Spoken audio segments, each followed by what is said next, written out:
తిరుమలలో రథసప్తమి వేడుకలు వైభవంగా కొనసాగుతున్నాయి. తెల్లవారుజామున 5:30 శ్రీవారి ఆలయం నుంచి మలయప్ప స్వామి బయటకు తీసుకువచ్చి సూర్యప్రభ వాహనంపై మాడవీధుల్లో విహరింపజేశారు. సూర్యకిరణాలు పడేంత వరకు వరాహస్వామి సన్నిధిలో ఉంచి ఆ తర్వాత వాహన మండపానికి ఊరేగింపుగా తీసుకొచ్చారు. మినీ బ్రహ్మోత్సవాలుగా పిలువబడే రథసప్తమి నాటి వేడుకలకు 1,00,000 మందికి పైగా భక్తులు హాజరయ్యారు.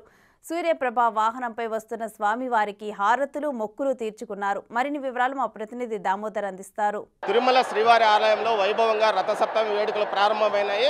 తెల్లవారుజామున 5:30 నుంచి వేడుకలు ప్రారంభమైనాయి. ముందుగా ఏదైతే సూర్యప్రభ వాహనం పైన స్వామివారు మాడవీధుల్లో విహరిస్తున్నారు. మరోవైపు ఈ శ్రీవారి మాడవీధులలో ముందుగా సూర్యప్రభ వాహనం, తర్వాత చిన్నశేషు వాహనము, ఆ తర్వాత గరుడ వాహనము, తర్వాత స్వామివారికి చక్రస్నానం నిర్వహిస్తారు. దీంతో పాటు ఏదైతే సర్వభూపాల కల్పవృక్ష వాహనాలతో పాటు మొత్తం 7 వాహనాల్లో స్వామివారు మాడవీధుల్లో విహరిస్తారు. ఆ తర్వాత మధ్యాహ్నం చక్రస్నానం 2 నుంచి 3 గంటల ప్రాంతంలో చక్రస్నానం ఉంటుంది. పెద్ద సంఖ్యలో భక్తులు మాడవీధుల్లో చేరుకుని స్వామివారికి హారతలు ఇస్తున్న దృశ్యాలను మనం చూడవచ్చు. ముఖ్యంగా మినీ బ్రహ్మోత్సవంగా పిలువబడే ఈ వాహన సేవకు పెద్ద సంఖ్యలో భక్తులు హాజరైన పరిస్థితి.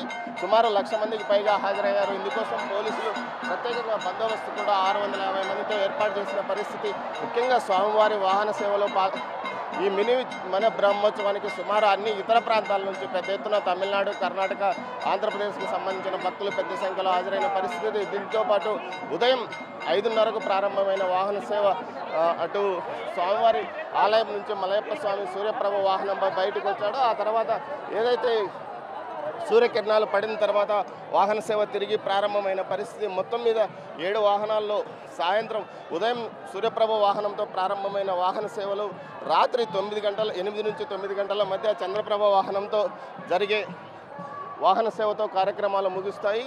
ఇందుకోసం భక్తులు పెద్ద సంఖ్యలో నిన్నటి నుంచే తిరుమలకు చేరుకున్నారు. దీంతో తిరుమలలో ఆర్జిత సేవలతో పాటు అదేవిధంగా వీఐపీల టికెట్ దర్శనాలు కూడా రద్దు చేసిన పరిస్థితి. మొత్తం మీద ఈ మినీ బ్రహ్మోత్సవాన్ని రథసప్తమి నాడు బ్రహ్మాండంగా నిర్వహించడానికి ప్రతిసారి బ్రహ్మాండంగా నిర్వహిస్తారు. అంతేకాకుండా పెద్ద సంఖ్యలో భక్తులు స్వామివారి మాడవీధుల్లో స్వామివారిని దర్శించుకోవడానికి వస్తారు.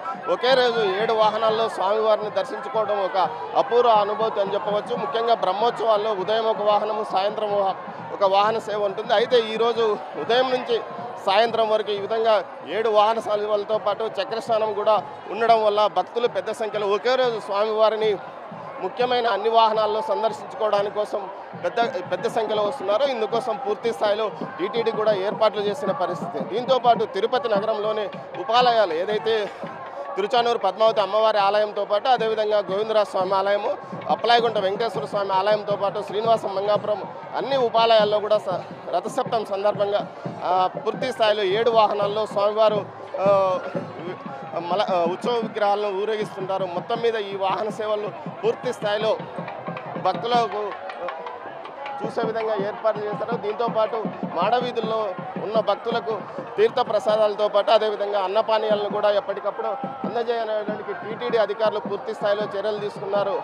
మొత్తం మీద ఈసారి ఎలాంటి ఇబ్బందులు తలెత్తకుండా మినీ బ్రహ్మోత్సవంగా పిలువబడే ఈ వాహన సేవను విజయవంతం చేయడానికి టీటీడీ అధికారులు అదేవిధంగా పోలీసు, విజిలెన్స్, రెవెన్యూ అన్ని విభాగాలు పూర్తి స్థాయిలో చర్యలు తీసుకున్నాయని టీటీడీ అధికారులు చెప్తున్నారు. మరోవైపు వాహన సేవకు సంబంధించి 5:30కు ప్రారంభమైన వాహన సేవలు రాత్రి 9 గంటల తర్వాత ముగుస్తాయి. ఇది తిరుపతిలోని రథసప్తమి వేడుకలకు సంబంధించిన తాజా పరిస్థితి. కెమెరా పర్సన్ పురుషోత్తంతో దామోదర్, తిరుమల మాడవీధుల నుంచి.